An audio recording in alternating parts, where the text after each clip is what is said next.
Hi, quick update on my pedalboard setup. I recently bought the Boss RC-500 and I had some trouble setting it up with my MIDI controller. It's being advertised as one of the most versatile in terms of external control, MIDI control, etc. Still, it took me quite a while to set it up with my MIDI controller.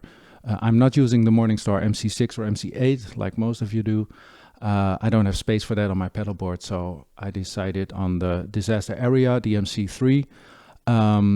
It's quite small but offers a great deal of control. And the reason I made this video is because I wish I had found a video like this before I set it up. It is there's a couple of practical things you need to know in order to set it up correctly and quickly, and also a bit of a bug on the RC-500. The MIDI control settings are not global, but set per memory. So you have to set one of the memory banks up properly and then copy that to all other presets, or like most other presets that you're intending on using. So it's better to start doing that in advance before you start working with the RC-500. Hope you enjoy it. Bye. Sorry, this is becoming one of those geeky, boring tech videos on pedalboards. I'll try to have a song up again in a couple of weeks that will be equally as boring. So the way I set up my DMC3 is using mainly preset mode.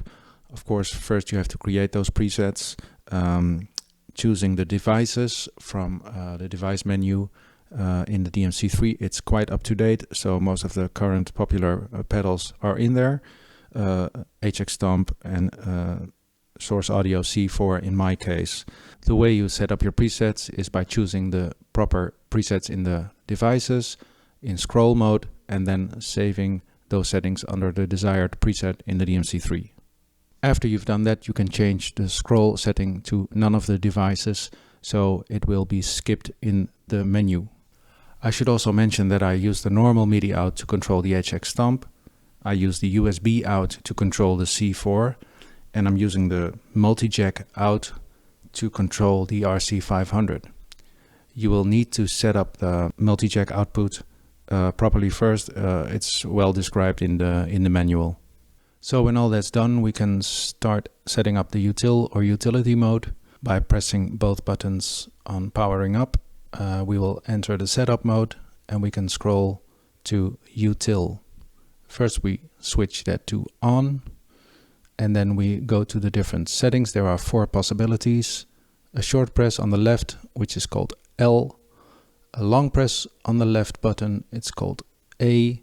A short press on the right button is called R, and a long press on the right button is called B. And per letter we have to set about 5 or 6 parameters up properly in order for it to work. So starting with the left button, for type you choose return. The other ones don't work, one shot or toggle or momentary. For note, you can choose anything you like. Mind you though, there are a couple of notes that are taken by the RC-500 already, I think. So like 33 until 64, all notes under that or above that, it's described in the manual by the way, are fine. In this case I've chosen 70. Next you have to set the values for low value and high value. So the low value should be 0, high value 127. And for channel, I choose C because the RC-500 is the 3rd device I'm setting up as a MIDI controlled device. Now repeat the process for letters A, R and B. Of course, each letter getting its own note value. In my case 71, 72 and 73. And we're good to go on the DMC3 side of things. Then moving to the RC-500. First the general settings.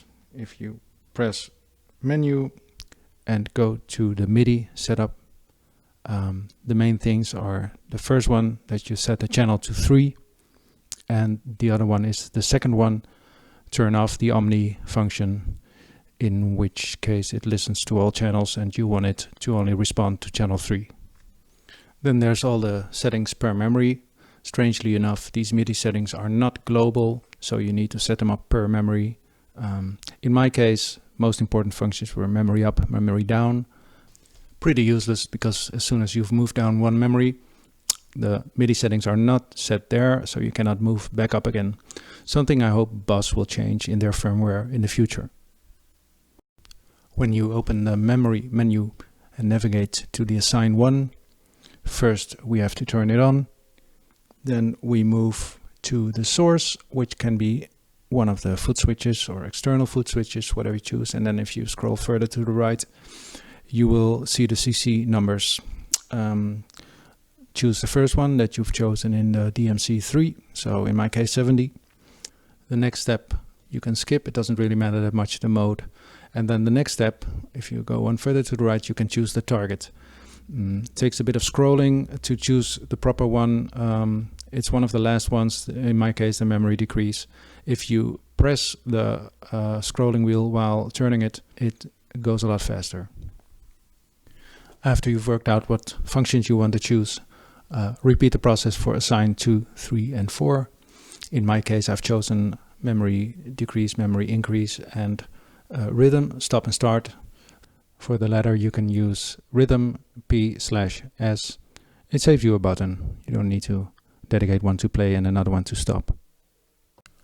When you're happy with the setup of this particular memory, I advise you to copy it to all the other memories, or at least the ones that you plan to use in the near future. It saves you the whole process of the assignments and the scrolling for the functions, etc. that you won't have to repeat for every memory that you use in the future. So I hope this helps. Let me know if you have any questions in the comments. And of course, you're free to like and subscribe. Bye.